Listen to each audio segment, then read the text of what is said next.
I've read Marx. I've read Engels. I've read Das Kapital. The world is run by Trotskyists. Hardcore Trotskyists. How great an anti-American Marxist! They're controlled by Trotskyists, as you put it, and these are the most evil, sick human beings on the face of the planet.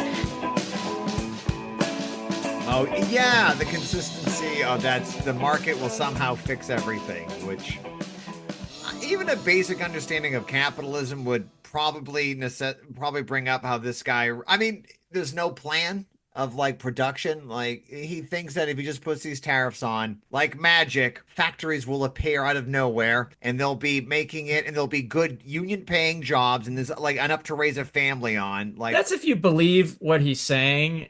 I mean, I honestly think this is just global scale insider trading. it feels like it too. I mean, honestly, After- like yeah. he's making posts like right as the stock market opens, like now's the time to buy. And then Right. he obviously this guy knows that he's gonna like do the 90-day pause. Right. And Yeah. I really think he's just doing this to make a certain segment of his rich buddies richer. Right.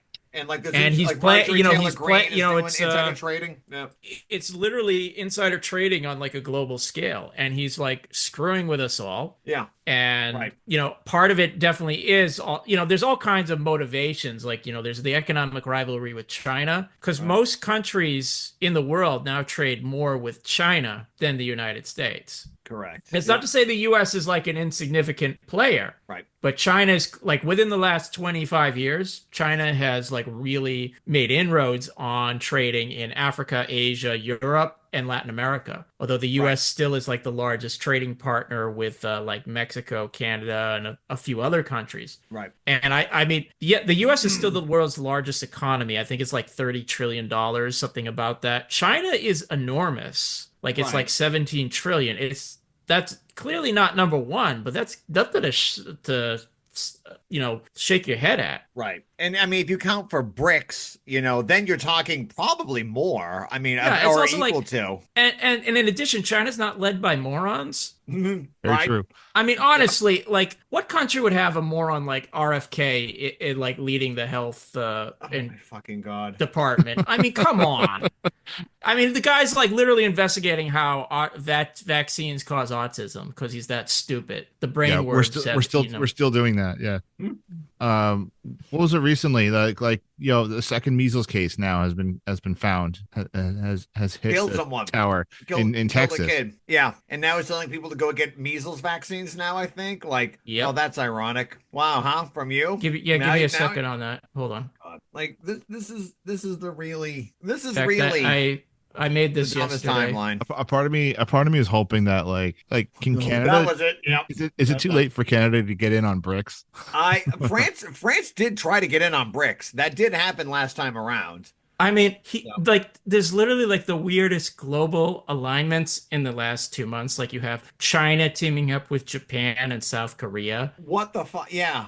which is know. weird. You have like literally the US out of nowhere saying like why they want to take over Greenland. Yep. The Gulf of America, which is, I mean, that's just stupid. We're gonna Yeah, and go they've to- always we're been gonna fight. talk- We're gonna get And Panama obviously back. there's Canada, And Panama. they talk about annexing Canada now, which is like unheard of. Like the talk of town around here is like I have people who never ever would have considered any sort of armed combat situation either fantasize. It's like you will have friends that fantasize about like the zombie apocalypse. Right. I have people that have never said anything about this talk about like open insurrection against American annexation. Like it is very, very deeply opposed here. Yeah, I mean, first of all, I mean, I doubt NATO would actually go to war, but it'd be like that is, according to NATO statutes, that's like a reason to go to war, an attack on a fellow NATO member. If you're gonna go after Greenland, And- which is owned by Denmark, we're in a conflict, right? Like this is a Yeah. conflict right here. Again, it's like whether that, I mean, I doubt that they would actually go to war over that, but it's like, it's not beyond the realm of possibility. He's It's also like mobilizing like troops and plans. Like he's serious, and that's like this is like the dumbest war in his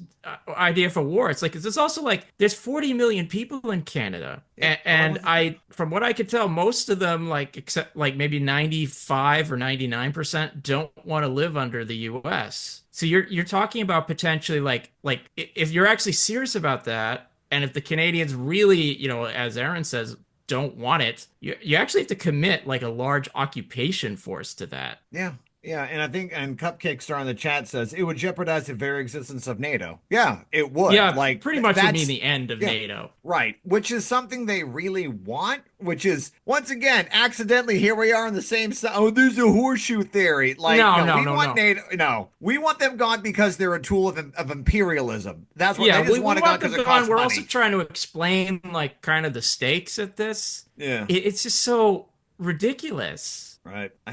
It's just insane. Funny enough, one of the demands of the hands off movement this past weekend was Hands off NATO. Hands off NATO, which hands off I think NATO. we need to address. So, Oh boy, here we go. You're listening to the Left Opposition podcast with Doug, Chris, and myself. How you guys doing?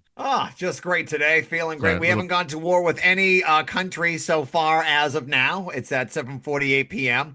Minute by minute, the doomsday clock is getting closer to bombing Greenland or bombing Panama or bombing Taiwan or whatever country. Well, I mean, like, with. Donald the Dove, the peace president, is already allowed mass invasion and continued bombing of Gaza and the West Bank. He's bombing Yemen. Whoa. Ali Hamoud, aka Haas of the ACP, told me that he was a true he's done more for anti-imperialism than any of these bizo white leftists. So are you telling me the executive chairman of the American Communist Party is wrong?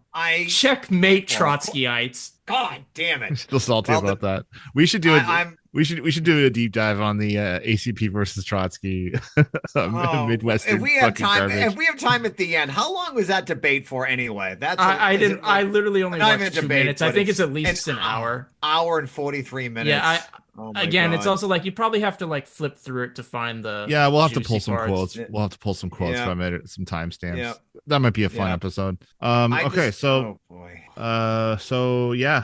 program tonight, we're going to talk about Trump's on again, off again tariffs, which we've already kind of addressed, and the hands off movement and what it means. So first of all, I hope you guys are doing well. Yeah.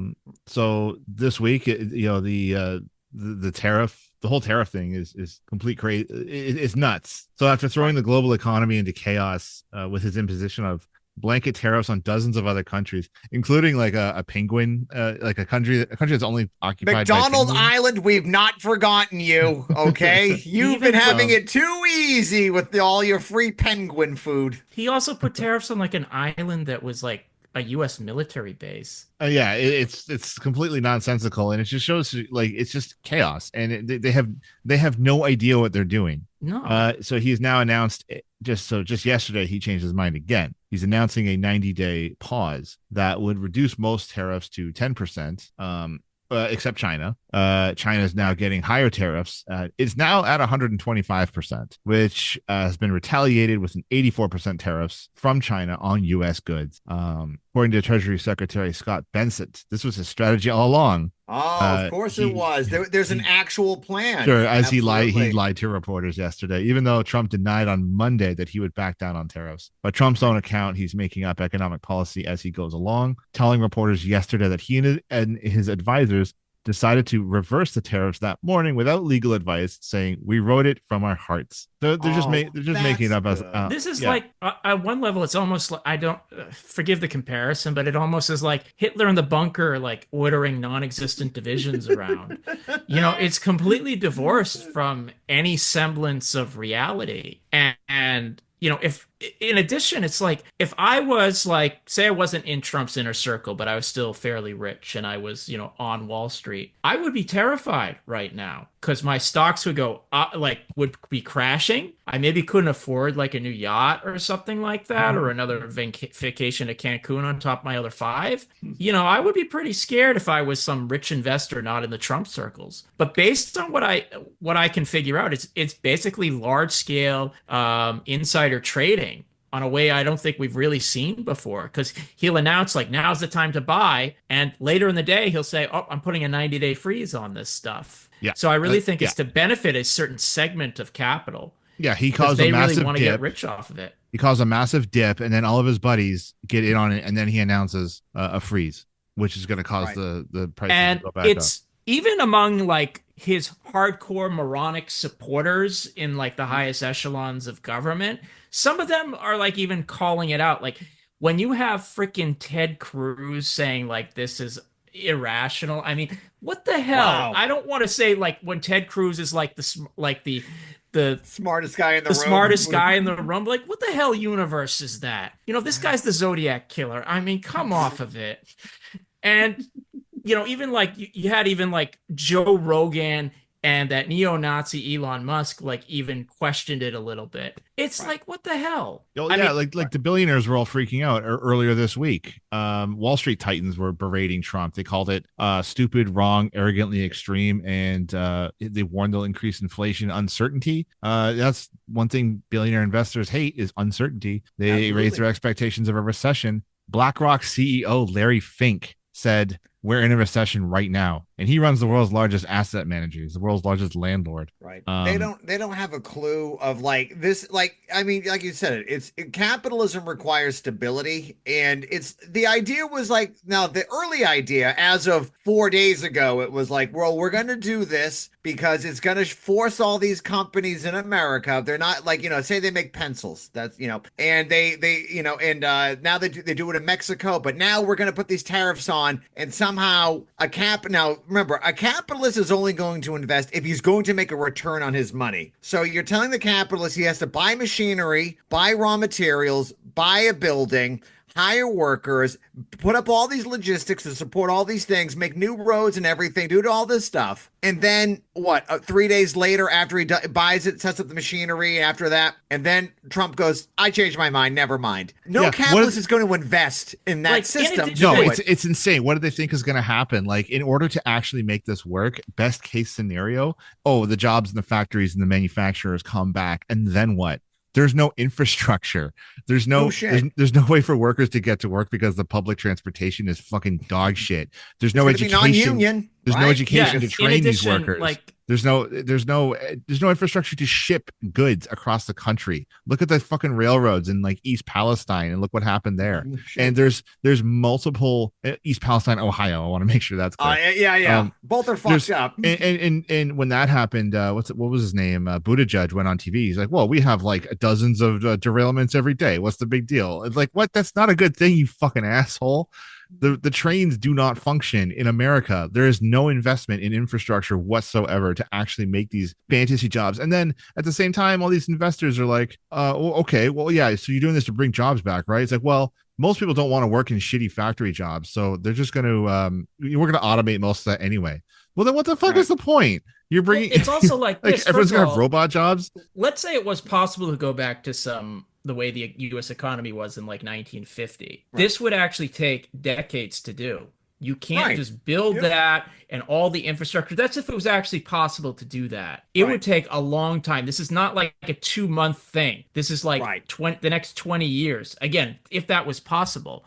And in addition, I mean, normally the bourgeois state, it says Marx and Engels say it's like the executive committee for the whole bourgeoisie. And at times, like, like it's generally for like the more wealthy elements that get more representative in it. Like people a little down the scale may not like be there. And, generally they do try and keep people in there. And if one of them gets out of line, they'll like sacrifice them like they do with someone like Nixon. I mean, I think in this case, like Trump is still representing the bourgeoisie. Don't get me wrong, but he seems to be like wanting to represent a more narrower segment of it, I think, because you don't just do that, deliberately, mess with the global economy to make a few people rich like that, at least on the scale he does, because, he's trying to, in addition, when we talk about capitalism and history, we definitely look at like, internal contradictions, material conditions, and all of that stuff. But there's something I want to read from Engels that I think can explain that with the caveat that I'm going to interpret it a bit. And he said, Engels says, world history would indeed be very easy to make if the struggle were taken up only on condition of infallibly favorable chances. It would, on the other hand, be a very mystical nature if accidents played no part. These accidents themselves fall naturally into the general course of development and are compensated again by other accidents. And I'm going to interpret accidents to me that, stupidity is also a factor in history. You can have really dumb people in power making really dumb decisions, really irrational decisions that seemingly have, it's like we can't really explain them, but we actually can explain them. And that's a factor in history. You can look at like stuff the Third Reich does. You could look at, what Trump is doing now. Because a lot of these, like the fact that, again, you have RFK Jr. in the health department, but the bourgeoisie gets sick too, and they're putting someone in there who's like believing the most asinine, like pseudoscientific crap, the type of stuff we used to make fun of Jenny McCarthy for advocating. And Trump is literally trying to say, oh, it's not the contradictions of capitalism that will bring it down, it's me, trying to do this. It's like it's almost like this weird accelerationism. And the fact is, like, you can't just cut the US off from the global economy. It doesn't work. You that can't way really anymore. cut off any country.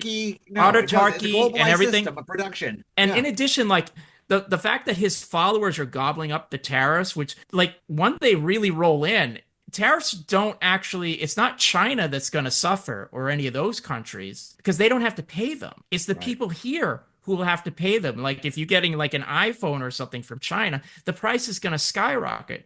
To give you an example, like Nintendo, I think they have like a new system that's coming out. They have to delay it because of the tariffs, and it's probably going to be at least twice the price, or I'm just guessing. It's going to be really expensive. And these people think, these really petty bourgeois morons think it's, it's going to, screw the Chinese or something or some other farm. No, it's like, it's going to screw the people here on your goods. Yeah. And think about like any number of things you have. Almost everything like has some foreign component in it because we're not isolated. I don't know. He's trying to do some weird, like, maybe Haas would like it, like some weird like MAGA communist socialism in one country, except it's capitalism. I don't know. Capitalism in one country. But then again, Haas does think we already live under socialism, so why not?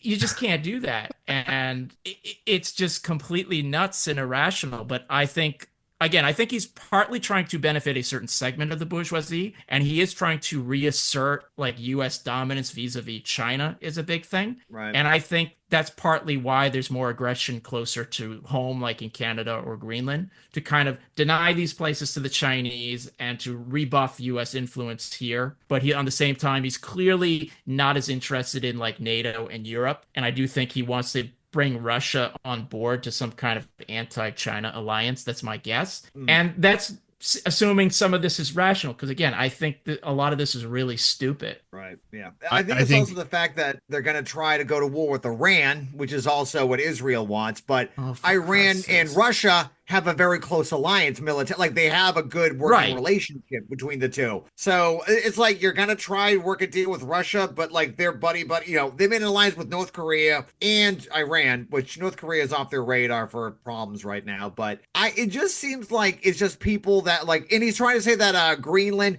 it's a national security threat because somehow China. It's like, this is just naked 19th century imperialism. That's all this really is. And I don't think it just seems like they're just winging it. That's all. Either you're, what's the phrase? You're incredibly smart or incredibly stupid. But like, if they were trying to mess up everything, like the economy, and somehow there's no plan. Like people are like, this is like, if like liberals are trying to say like, oh, this is part of some grand plan because it's so bad. It's like, I think you're giving a lot of credit to them. I mean, I don't think they have Trump's any a guy idea what the fuck they're doing. Who had a casino go bankrupt on him. Yeah. How dumb do you have to be to bankrupt a casino? Right. It's the only business where people walk in and literally give people literally give like you free you really money. have to try. And you give them nothing in return. And he has this among his followers, he has this reputation of like this suave, like genius businessman. He's gone bankrupt like a half dozen times. He's managed to like be clever about it and craft like a good media image, but he's like really, even as like a businessman, he's really stupid. Yeah. He's not So- good. Like I said, you fucked up a casino. What the So fuck one is of the- Like, wrong? one you other- just have to like sit back and let the casino work. The odds How are hard literally is in it? your favor. Yeah. That's all you It's have to literally- do. yeah. Isn't the expression "the house always wins"? I guess not if Trump runs it. No, I get Yeah, no. and I he guess still not. stiffed all the contractors that built That's it. right. He didn't Oh, pay any shit. of them. Yeah, he didn't pay Yeah. them. So Yeah, I went- there's anyway. another angle to this that you've already touched on, but this president's, why are you gambling his whole presidency on a nonsensical whiplash trade policy? There's a good chance Trump may be intentionally sowing chaos so he and his rich friends can personally profit. Shortly after U.S. stock markets opened yesterday morning, Trump wrote on Truth Social, "Be cool, everything's going to work out well." A few minutes later, he wrote, "This is a great time to buy DJT." He announced the pause on tariffs a few hours later around 1:30 p.m. Eastern time, and stocks surged in response to the news. This is a scenario that could expose the president to accusations that he engaged in market manipulation. That's Richard Painter, a government ethics professor at University of Minnesota, their law school there. The former chief ethics counsel to President W. Bush, right? The ethics guy for W. Bush told The guy that like NBC waterboard torture and stuff. That guy, huh? That's that. You know you're bad when that guy is torture saying guys. I think don't the know. president's out of line here. Oh my Kathleen God. Clark, government ethics and corruption professor at the Washington University School of Law, tells the New York Times that Trump's posts could trigger a probe by the Securities and Exchange Commission, saying if we still had a rule of law, a robust system for the rule of law, it would be investigated. By Trump's Yeah, we own don't. admission, no, good luck with that. Trump himself admitted he was thinking yesterday morning about reverting the tariffs, so the signal he was sending to his followers was pretty clear. In a video released by the White House yesterday afternoon, Trump could be seen gesturing to two corporate executives and heard saying he made $2.5 billion today and he made $900 million. That's not bad. So it turned out to be the He's largest. saying the quiet part out loud. Oh, they, like holy crap! like I said last episode of the podcast, it's the "no one will stop me" loophole. Yeah. It's the largest Right. one-day gain in the history of the Bloomberg Billionaires Index. And Yeah. so sometimes the simplest explanation tends to be the correct one, is that he crashed the market and a couple of guys made off like absolute bandits. And Because he did that meme coin nobody's- that like he didn't get in trouble for that. Like the this meme is a- coin he did. So fuck it. This is like Yeah. literally like the most vulgar Marxism. Like normally we have to explain like all like the nuances and stuff about how Right. the state and the market serve the bourgeoisie, blah blah blah. And he's like, okay, I'm just doing this to make people rich. Yeah, my rich. And that's buddies like the and most stuff. vulgar, like, or seemingly the most vulgar Marxism, but there's like no mediations at all. It's like it's pretty open. And obviously there have been other corrupt administrations. I mean, all of them, but the more corrupt, like the Grant administration was very corrupt, not Grant himself, but and obviously this is like Gilded Age stuff, and it's also like on freaking steroids. No shit. And it's right there on like live, like, but it's Twitter. It's on Instagram. Like it's on everywhere. And it's just like, and the Supreme Court, which pretty much said he can do whatever he wants. He could drone strike a Democrat if he wanted to, and nothing can be done. Like that was a shocking ruling, but nothing like Teflon done. Nothing's going to stick to him. Nothing happens. I mean, and here's the thing. Like, I started reading the January 6th committee report that, the U.S. House put out. Yeah. And it's obviously filled with like all like these bourgeois liberal constitutional biases. But one thing they're kind of clear about is, Trump was pretty heavily implicated in all of this in the January 6th stuff. And this is just by their own rules. Okay, their own rules. And they're saying like, he's unfit for office. And if they actually meant this, like there's like any number of things they could have done after 2021 to keep him off the ballot. Like they could have also not spent like 4 years with the moronic Russiagate stuff that no one aside that's what from Rachel killed it, I Maddow think, believed. honestly. Yes. Like Yes. literally, she's the only person who believes it, and she's probably still waiting for the real contents of the Mueller report. But the rest of us didn't give a shit. And, they like actually impeaching him for January 6th made sense. Would have worked. That would, yeah. That Probably was would have actually, worked yeah. if they actually hadn't done anything like with the stupid Russiagate. Right. And furthermore, there were all the cases that were brought against him, they dragged their feet so much that it didn't matter in the end. They didn't do anything about it. They're all dismissed now, and they could have actually kicked him off the ballot. There was any number of things. If you actually thought, or you didn't want him anywhere near like political office again, you could have actually done anything in those 4 years, and you didn't. No, they didn't. And like I said, they could have maybe ran a candidate who opposed the genocide in Gaza. That would have been hey, speaking of that, running a candidate who could oppose, who didn't really want to. I'm speaking. Finish your Kamala thought, Harris, finish the your top thought. cop. Yeah, maybe they could have had that, or like even with Tim Walz, who was a mildly progressive guy, they got rid of him real quick because oh no, he people actually liked him. They calling them weird, which they are. Like if you're against vaccines, you're a weirdo. Yeah. That's just plain science. We settled this around the 1700s about vaccines, but no, they had to put on the guy this shit. resonating with working class people. They had to sideline him so they could campaign Right. with And girl then again, boss Liz Cheney. Liz Cheney, And who for some reason, this voted didn't work. 93% of the time with Trump. So So yeah. so Good so job, uh, Democrats. so Kamala finally comes out amidst all this chaos, and what has she got Oh to boy. say? Here we go. There is a sense of fear that has been taking hold in our country. And I understand it, but we're saying people stay quiet. We are seeing organizations stay quiet. We are seeing those who are capitulating. Yeah, like you and your party. Clearly unconstitutional threats. And these are the things that we are witnessing each day in these last few months in our country. And it understandably creates a great sense of fear. Because, there were many things that we knew would happen. Many things. I'm not here, so I told you so. Well, I know what I'm watching the next time I'm constipated.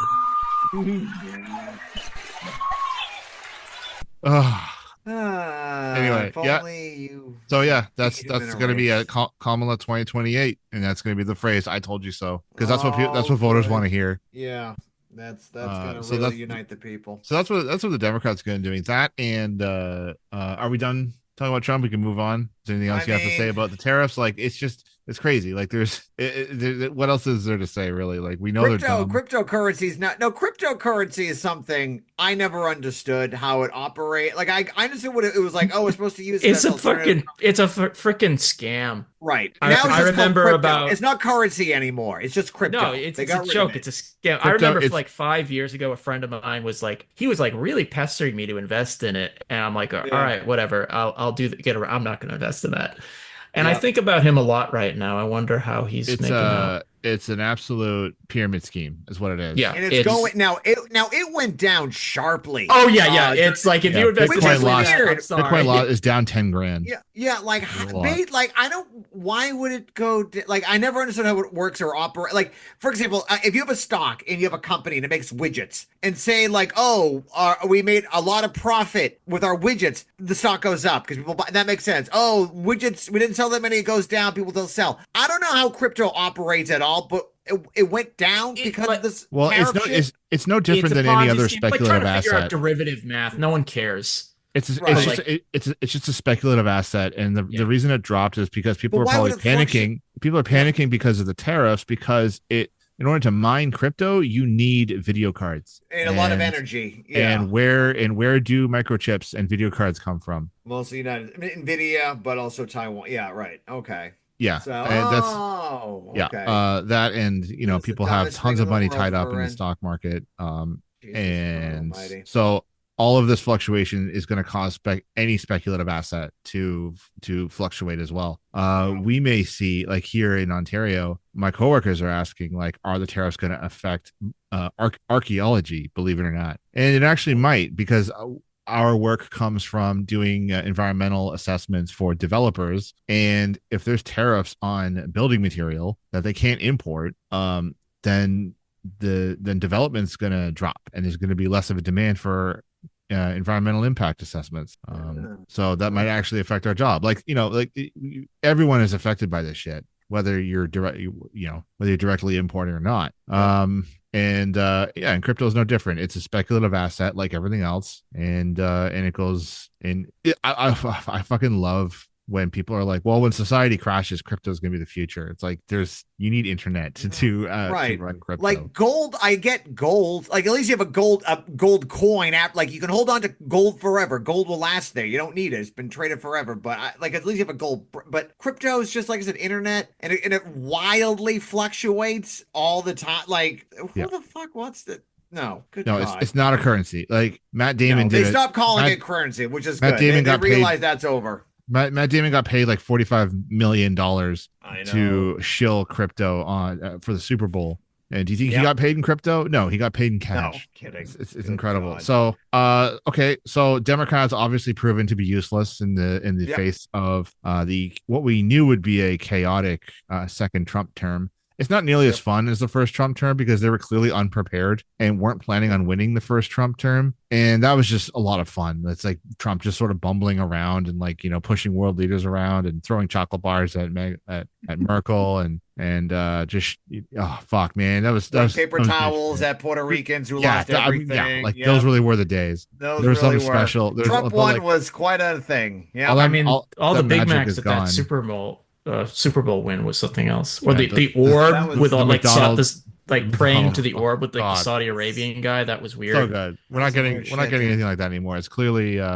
Trump's buddies are in control. Yeah, it's like discount like Mussolini now or something. So Democrats aren't helping. Democrats just be like, "Ha, told you so, dipshit." So what else we got? So this past weekend was the Hands Off protest. Here's a live look at Boston, Massachusetts now as we check back in on one of our top stories, anti-Trump protests taking place across the country today after a tumultuous week, to say the least. On Wall Street and the economy. We want to point out just a few minutes ago, we did show you a protest. We said it was Boston. It was not Boston. It was an unrelated protest. But what you are looking at right now is Boston. And I'm from there. I can recognize this. This is the plaza right outside of City Hall. Government Center, yeah. So that was Boston. That was one of 1,200 protests across all 50 states. Yeah. So this was a series of demonstrations launched on April 5th. It's the currently largest one-day nationwide display of public resistance against the second administration of Trump. It was described as the biggest day of protest. It's organized under the banner Hands Off, voicing opposition to the administration's policies. Wikipedia says 1,400 locations across all 50 states. Estimated 3 million people participated. I would see you had small towns throughout the state of Massachusetts, and it was like kind of smallish towns with like 500 people, which was like, I'm like, that's like I said, if you had a protest, you'd see 5 or 6 people at a street corner, but like 500 in these small towns. So yeah, it was actually kind of crazy. I read somewhere there was a town of like 1,200 people, and there was 1,000 people in the streets. I mean, it definitely compares in size to the women's marches, like on his inauguration in 2017, because they were also in all 50 states. I don't know how many locations, but it was between like around 3.5 million people from what I remember. There were more people in Boston on that day. It was like about 200,000. Like I remember I actually went to that, and it took like and my cell phone didn't work because there was so many. It took like 45 minutes just to get on the subway. Yeah, in a train. I think I was going to meet you. I was going to meet Doug, and I'm like, my cell phone doesn't work. So there's too many signals, so I couldn't meet anybody. I didn't go to this protest because I had a prior engagement, but I did go into Boston, and I did see plenty of people who were going to it in the train, like with their signs and everything. So it was a good turnout in terms of that. It was, even if it's 100,000, that's a respectable turnout by any measure, I think. Mm-hmm. So in terms of size, it is comparable to like what you saw in 2017, although it's interesting that those protests happened right away. Those were like right when he was inaugurated. And there were a bunch of them like over the coming weeks and months. It's interesting. It took until April for there to be like, obviously there've been other protests, but like on a big scale. This is like the first real big scale nationwide protest we've seen since he came in. I don't know if it's because people were like feeling whiplash, exhausted. And I think on the one hand, like the women's march, but something they both share in common, and I have caveats about this, so please bear with me, is there are the organizers, the people at the top calling it with these demands are connected to like these Democratic Party organizations. Don't get me wrong, like on the one hand, like a lot of the demands are good, like, obviously hands off Social Security, get rid of Musk and all of that. That's fine. But obviously they have crap like get rid of like hands off NATO. Yeah. And you have Nancy Pelosi speaking at this. Yeah, that's exactly what the point was going to be. Was like, this is obviously a major movement, but this is something that we should be weary of because Yeah. of involvement of people like this. So It's not, the whole point right. isn't to necessarily resist Trump. It's to take any sort of potential revolutionary energy of the working class and Exactly. redirect it into the Democratic Party, into a controlled opposition where it's going to completely flounder. You know, the So DSA is involved. yeah, so the Democrats are involved, like you said. Catholic Right. shit, League of Women Voters, Stand Up America, the ACLU, AFL-CIO. So, I would say that AFL-CIO was not. Organized labor, really, as individuals went, I would say, but there was really in Boston, from what I was told from some people in ISG, was that there was maybe the teachers union, a small contingent, but you did not see any organized union presence there. There was no local and going up or anything. So it's no, that they might have had individual people, maybe some council did it, but they were not visible at all in these protests. Right. Sadly. So something I would add to this is like, yeah, obviously like the Democrats are involved in like the very organizing of it. And the thing is, it doesn't matter how big they are, just like it didn't matter in 2017. If the Democrats remain essentially the leading force, then you've already lost, because they will just siphon it off, like you said, towards the Democratic Party and voting harder in 2026 and 2028. And you're dead in the water. Because again, I think a lot of people, like the people I saw on the train and everything, they had fairly good slogans on their signs for the most part. And I think people are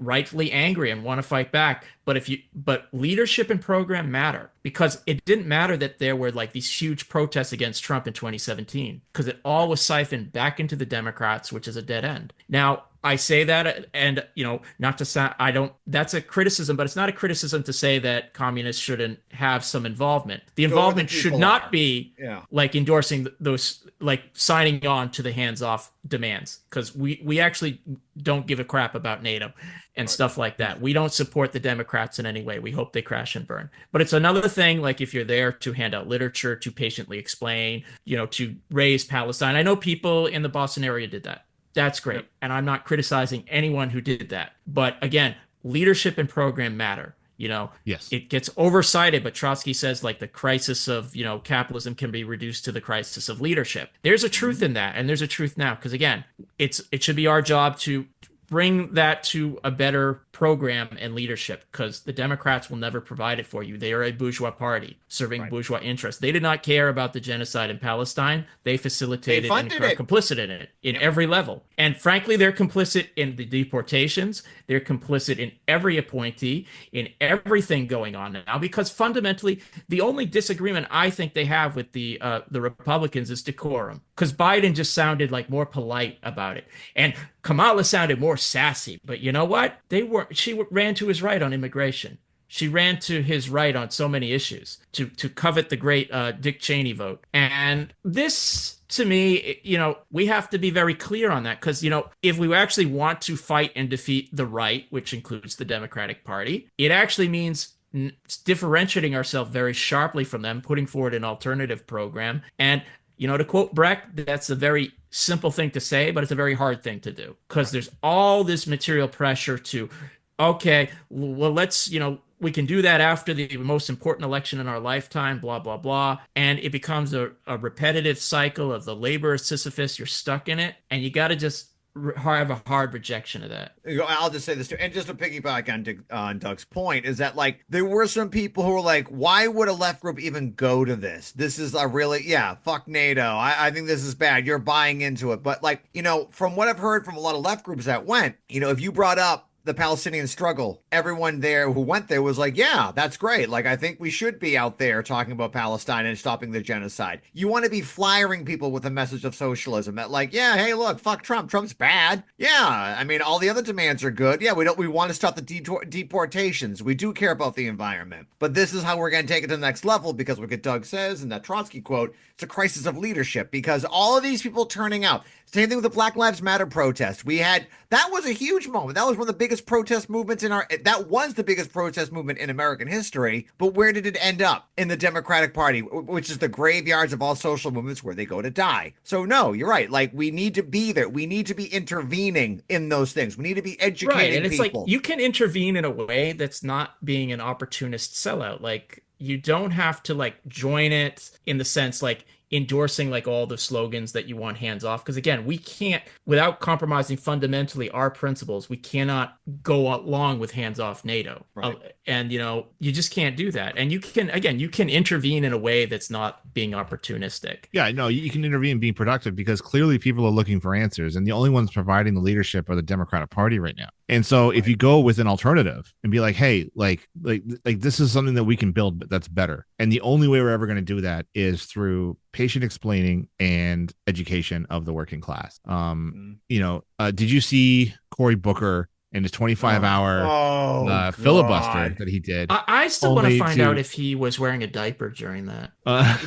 He was able to be stopped at a few times. Like some people who you can pause for a question. I mean, it's like 25 hours of talking about nothing and blocking nothing and doing nothing. I mean, he did, to be fair to him, like afterwards, he made sure to vote for some Trump appointees and funders. Yeah, exactly. It was unanimous consent. As soon as he was done talking, they got unanimous consent to vote for some Trump appointees. So again, like these people, they need to be exposed for the frauds that they are. Like, and all they're he's complete doing frauds. is They're complete opportunists. Himself. Yeah, he's just positioning himself for 2028. That's what he's doing. Elon Omar tweeted out saying something like "hands off Medicaid." I'm like, what? Did you say this when 25 million Americans got kicked off of Medicaid under Biden? No. Like where were you then? Like this is bullcrap. Yeah. So, I'm sorry for my language. All right, let me let's just go down. I have a flyer here, and let's just go over the list and just rapid answer. So what do we think here? So hands off Medicare and Medicaid. All right, I think that's good. Support that. Hands off Social Security. Good. Our jobs. All right. Our wallets.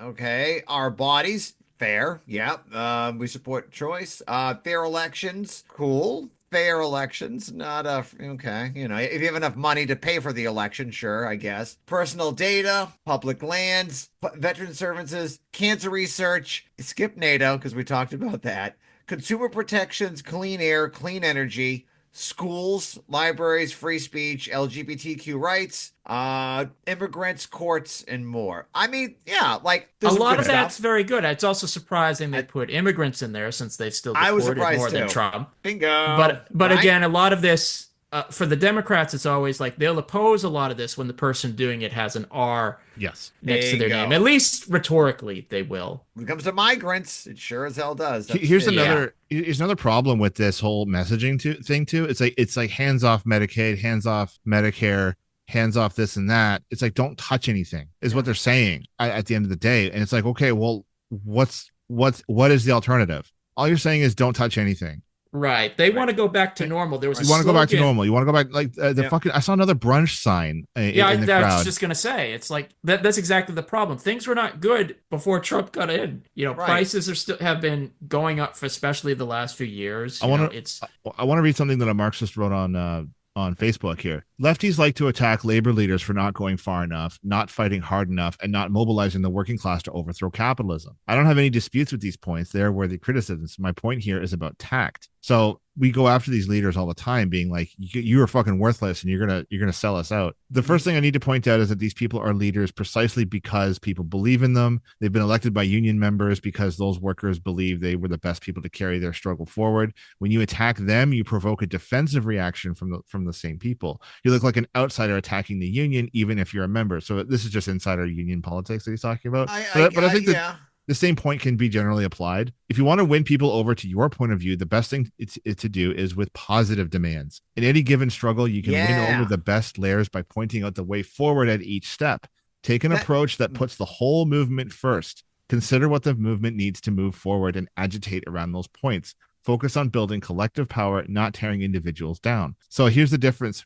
Think about the difference between these two statements. Statement number one, these cowards are going to sell us out. They're in bed with the boss. They don't have the guts to call a strike. Versus, together, we're more powerful than the bosses. Our demands are worth fighting for. If we stand united and refuse to work until our demands are met, we can win. Right? I like that. Right. I like statement number one too. Statement number one's fucking great. That gets me going. But it's valid.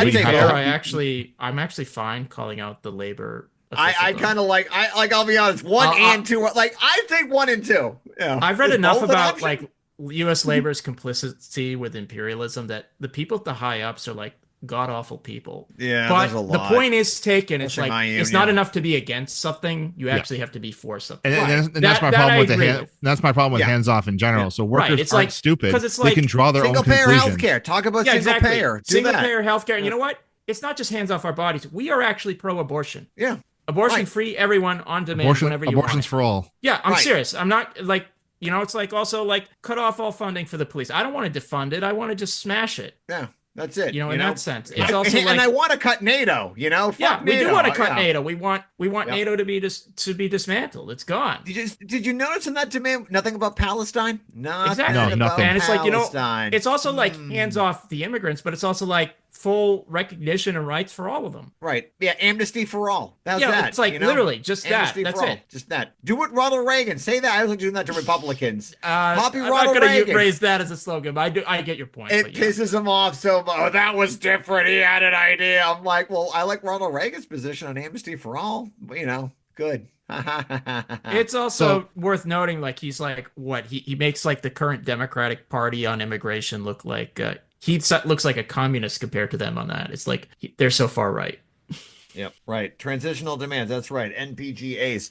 Like you make transitional demands, but it's just hands off because it's just strictly defense. There's no, they don't want to do any offense. They like it, like everyone's saying, is keep the status quo.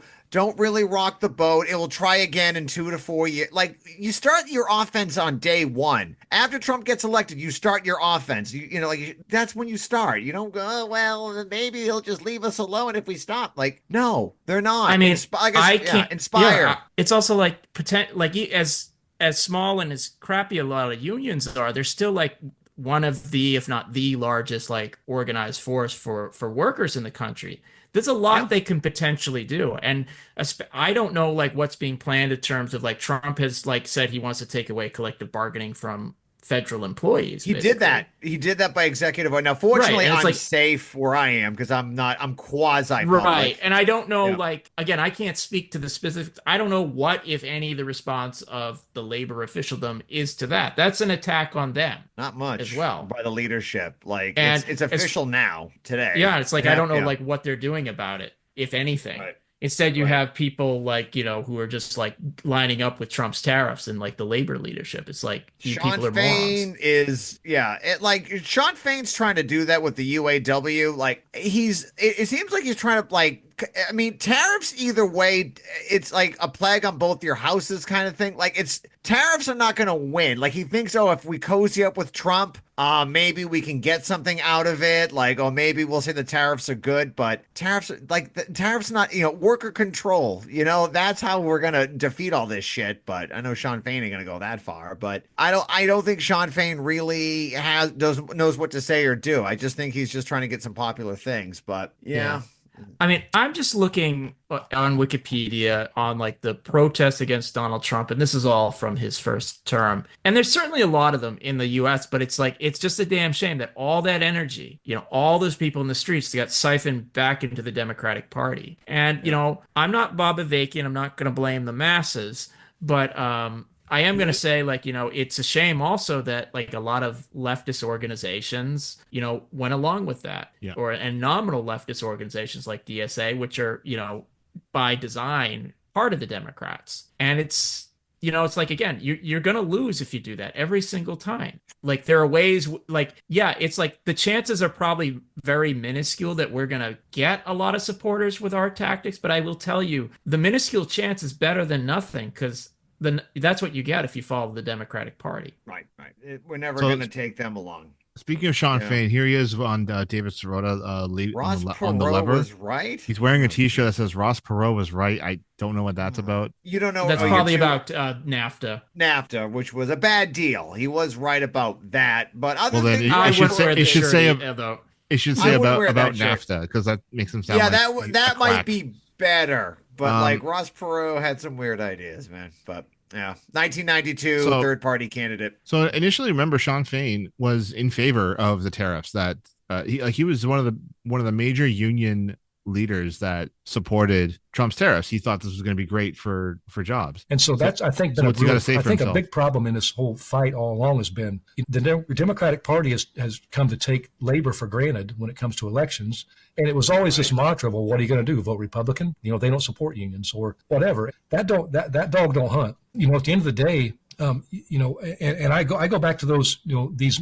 Midwest states that are always the swing states: Ohio, Michigan, Wisconsin, Pennsylvania. I mean, you know, and you look at what's happened in those states over the last three decades, and you know, they've seen their futures disappear, and you know, and all we've been told by the other side and by the Democrats mostly is, you know, it's okay. I mean, no one's been leading that fight. You know, there's been, and I don't want to label every Democrat. There have been some really good, strong Democrats, you know, that have stood with us in those fights. But you know, there's a huge faction in the Democratic Party that became, you know, under the Clinton administration, and since that became basically corporate Democrats. They're taking money from the wealthy, the same people that supply, you know, the same people that fund both these campaigns they hedge their bets. So, you know, working class people have been left behind, and working class people are tired of being told, you know, that the Democrats have your back. When we go to fight these fights, they haven't. And that's just being real. And we've been very clear over and over since I've been president with everyone in Congress that we talk to, Democrat or Republican.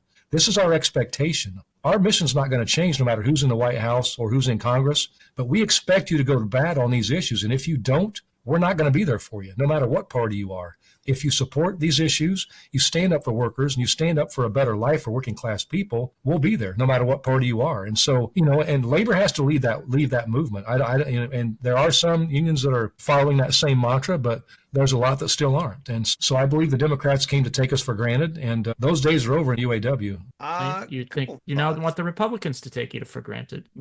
I feel I would, and also, Doug, I would, if you should see Sean O'Brien today on the Teamsters Facebook page and who he was with, because holy shit, it's dark. But I'll get to that. I'll get to Mr. O'Brien at next. But, you know, and I just want to say this too about, like, there's some individual Democrats who've done that. And, like, right. I think, like, to a degree, I could say, yeah, like, for the post office, right? We have Congressman Stephen Lynch out of here in Massachusetts. He spoke at our rally, which, you know, it happened. He has been a very fierce defender of the Postal Service and a letter carrier union, the APR unions. He's been really good. I'll give credit when credit's due. You know, he's been fighting DeJoy. He's been fighting privatizations. He's got a bill, HR 70, to fight privatizations, and he's a good defender. But the problem is that he voted for Palestine and for postal workers in Palestine to get bombed right now. You know, that's the thing. He's arming Ukrainian Nazis. You know,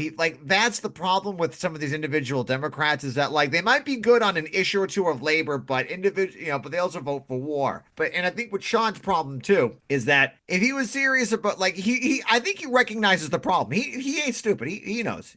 I'd say he's somewhat enough on the left to realize the situation. He can see it almost like we do. You know, maybe not with a Marxist lens, but a smart enough lens. He should be calling for a workers' party. His union has millions of dollars in the Political Action Committee that they could fund and run working class candidates outside of the Democratic and Republican Party who are not owned by Wall Street, because you're never going to stop the Wall Street from owning these parties and doing their bidding. They might help you out on some good issues here and there. And when it comes to labor, yeah, that's good. I believe you. I do. But your party is never going to really let us have it, you know, because if you're on strike, your employer still can shut your health care off. You know, they're not going to come by. If you had single payer health care, workers wouldn't have to worry about losing their health insurance while on the picket lines. You know, a workers' party would back shit like that. But I'm sorry, thinking the Democrats are magically going to come around, like, as a whole, because you can have all these nice meaning individual.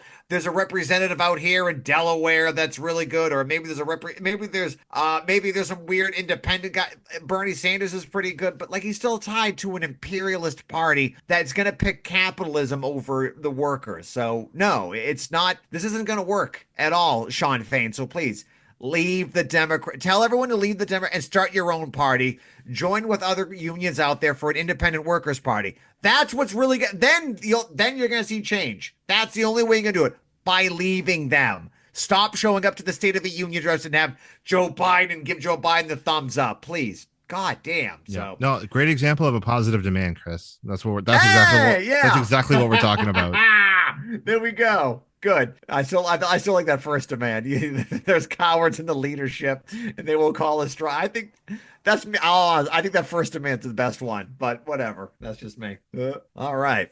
What do we got next here? We got Anything else? Thank you, Kat. Oh, yep. Hey, we got a fan up there. Thank you, Kat. All right. Boom. Lovely. Okay. I'm seeing the picture of Fred Hampton on screen, Is there and I anything love else? any Fred Hampton you want to show put on the pod. I think it's a great thing. This would be a great clip to close out the program. I think we covered everything that I want to talk about tonight. Yeah. So also, in 2 weeks, it's still on track. I know I've been kind of slacking with everything. Not slacking, just been busy. But we were thinking of having a panel discussion with some Trotskyist groups out there on, is Russia imperialist? That'll be in 2 weeks. So the confirmed guest right now is the Left Voice in the Independent Socialist Group. We're going to try to get Workers' Voice along with Firebrand or whatever. To be fair, and to give it, Firebrand did this as a public meeting, and it was a very lively meeting. And this was about 3 years ago, right around the outbreak of the war. But, maybe some people have changed their minds. Maybe there's still a question. Is Russia imperialist? Some people would say, well, yeah, they're going to take the land. That's imperialism. Some people look at finance, capitalism, all these different things. They take what Lenin said about it. So I'm looking for a good thing. If you, the audience, would like to come along. So how the format would kind of work is that we're going to give them all like a 5-minute opening statement on their view on it. And then we're going to open up for the audience. That's for you if you have questions, and we're just going to relate it just strictly to the situation at hand. We're not here to make digs about how they view is Russia. It was the Soviet Union capitalist or state capitalist, and that's a different conversation.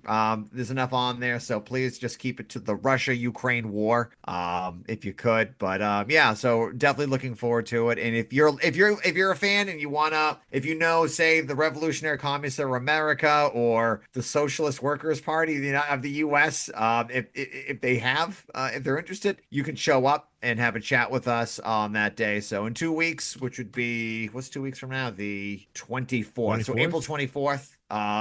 So we're gonna, like I said, if you have a group out there and you want to get involved, shoot us a message at the Left Opposition Podcast at gmail.com. That'd be great, because it's not a united thing. I mean, I know Workers' Voice, who I've been talking to a little bit recently, they do have send NATO weapons to Ukraine. I know Firebrand's got a stance on, it's interesting. Like I said, make up your mind, hear them all out, hopefully get involved with one of them. So yeah, please come by. It'll be 7:30 Eastern Standard Time. Would love to have you in the audience. So yeah, please come check it out. Thank you, Chris. Yeah, well, we'll be looking forward to that. Okay, take it away, Fred Hampton. No, but in the end, this does. You can form this with no education. You can form this. No, not the way we talking about forming it. Right. We talking about forming it right. It's not on the paper. We didn't write it on the paper. Form it right with no education. No. Let me give you an example. Jomo Kenyatta formed the excellent revolution with no education. And on the day of the end thing, Jomo told the motherfucker, said, well, you can educate, hate the enemy, but I'm your brother. I'll help you lead the revolution. Now I'm going to oppress you. Another example, Papa Doc in Haiti. Papa Doc in Haiti hated everything white. Man, you couldn't put this white paper in front of Papa Doc's face. But he moved all the white people out and he took over and be oppressed. He did, because of no education. And the people that had been educated, they just said that we don't hate the motherfucking white people, we hate the oppressor, whether he be white, black, brown, or yellow. So we got to know the educational program to find out what it's going to be in the finale. A lot of people, Jomo Kenyatta is called not never a revolutionary, but an ex-revolutionary. So is Papa Doc. They brought on a successful revolution. That thing in the Mao's was a bitch. Bantu freedom fighters, all that kind of action. What we're saying is that it's the end. That you don't judge Castro now. You can't do it. Nobody in this room could judge whether Castro's going to be a revolutionary or not. You know what I mean?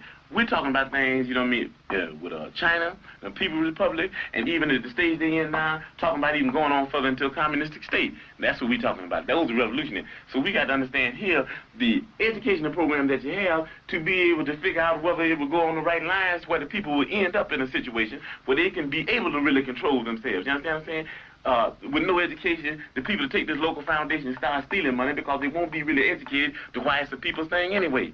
You understand what I'm saying? With no education, you have neo-colonialism instead of colonialism, like you got in Africa 9, like you got in Haiti. So what we're talking about is there has to be educational program. That's very important. As a matter of fact, it's so important for us that a person has to go through 6 weeks of our political education before he can consider himself a member of the party, able to even run down ideology for the party. Why? Because if they don't have an education, then they're nowhere. You dig what I'm saying?